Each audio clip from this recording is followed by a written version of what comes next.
Bismillahirrahmanirrahim. Assalamualaikum warahmatullahi wabarakatuh. Sahabat-sahabat yang saya sayangi sekalian. Di kesempatan ini saya ingin menjelaskan sedikit berkaitan dengan sepotong ayat Al-Quran daripada surah Al-Baqarah ayat 183. A'udzu billahi minasyaitonir rajim. Ya ayyuhalladzina amanu kutiba alaikumus siyam kama kutiba 'alal ladzina min qablikum la'allakum tattaqun.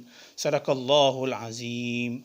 Maksudnya, wahai orang-orang yang beriman, telah aku wajibkan kepada kamu berpuasa sebagaimana yang telah aku wajibkan kepada orang yang sebelum kamu. Mudah-mudahan kamu bertakwa kepada Allah Subhanahu wa taala.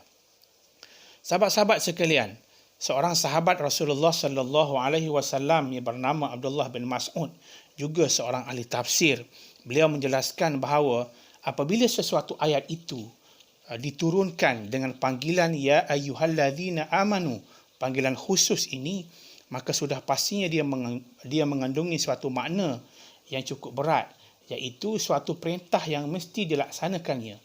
Kemudian dia juga mengandungi suatu makna, yakni suatu larangan yang mesti kita hindarkannya. Maka perintah puasa yang dalam ayat yang telah saya bacakan tadi ialah sudah pastinya menjadi tanggungjawab ataupun bebanan kepada kita orang-orang yang beriman, dan tidak diberikan kepada orang-orang yang tidak beriman, kerana sudah pastinya mereka tidak akan laksanakannya.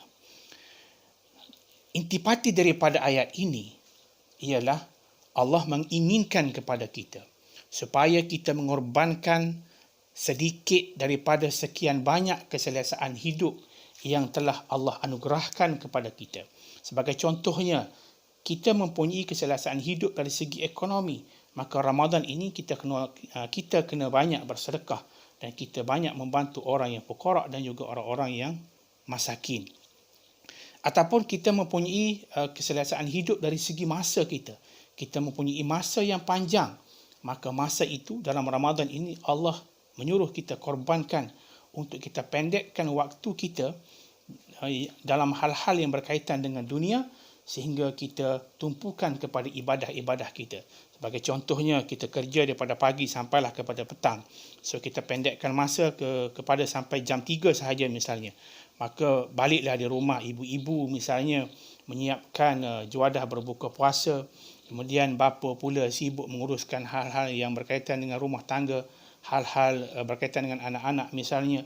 Kemudian pada malamnya, di musim PKP ini sendiri kan, apalagi di musim PKP ini, maka bapa menjadi imam solat wajib dan juga solat sunat tarawih. Kemudian pada sepertiga malamnya pula kita bangun untuk kita mengerjakan solat-solat tahajud.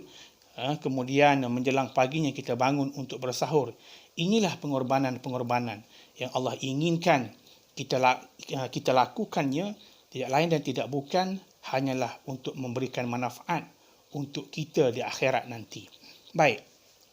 Kemudian dalam ayat ini juga Allah menjelaskan bahawa puasa ini yang bermaksud menahan lapar dan dahaga dan juga syahwat ini tidak hanya aku berikan kepada orang-orang, tidak hanya aku berikan kepada kamu, malah aku juga telah wajibkan kepada orang-orang yang sebelum kamu. Yakni sebelum umat Nabi Muhammad sallallahu alaihi wasallam telah ada orang-orang terdahulu yang berpuasa, seperti Nabi Zakaria misalnya. Beliau berpuasa tidak hanya dengan menahan lapar dan juga dahaga, tetapi beliau juga berpuasa daripada bercakap. Dikhawatiri ada sesuatu yang tidak kena pada ucapannya yang menyebabkan boleh menjadikannya berdosa di sisi Allah Subhanahu wa taala. Kemudian zaman Nabi Musa juga berpuasa. Kemudian zaman Nabi Isa juga perintah puasa itu telah ada. Kemudian dalam agama Mesir kuno sendiri pun sebenarnya mereka juga mengamalkan puasa. Bangsa Rom mereka juga mengamalkan puasa mengikut tata cara agama mereka masing-masing. Nak cerita kepada kita bahawa perintah ini memang telah ada sejak dulu lagi, bukan kepada umat Muhammad sallallahu alaihi wasallam. Apabila sampai kepada umat Muhammad sallallahu alaihi wasallam, maka perintah puasa ini dilaksanakannya dalam bulan Ramadan dengan 29 ataupun 30 hari setiap tahun. Baik.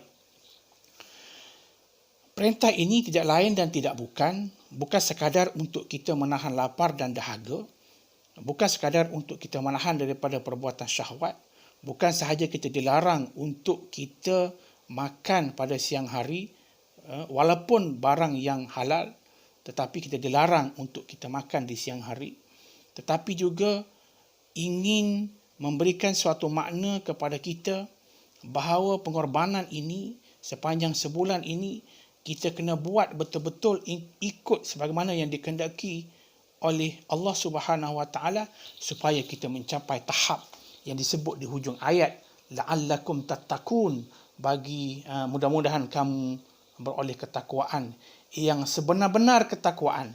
Sebenarnya sebenar-benar ketakwaan itu bukan sesuatu yang senang, sahabat-sahabat sekalian. Ya, sebagai contohnya, kalau kita seorang pelajar lah contohnya, untuk kita mendapat satu keputusan yang cemerlang bukan senang. Dia memerlukan kepada pengorbanan kita. Mungkin kena pergi ke perpustakaan setiap hari. Mungkin kita kena bangun malam, membaca study maut dan sebagainya untuk dapat tahap cemerlang itu. Mungkin untuk lulus senang saja. Maka ramailah di kalangan kita sejak dulu sampai sekarang orang-orang yang berpuasa daripada pagi sampailah kepada terbenamnya matahari.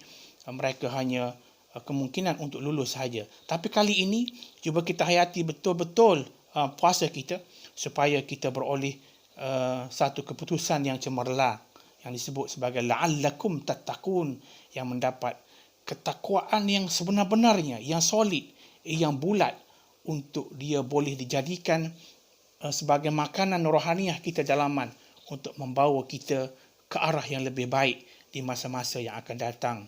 InsyaAllah, itu saja daripada saya, tazkirah dan kupasan ringkas berkaitan dengan ayat 183 pada kali ini. Yang baik daripada Allah Subhanahu Wa Taala, yang kurang daripada kelemahan saya. Aqulu qauli hadza. Assalamualaikum warahmatullahi wabarakatuh.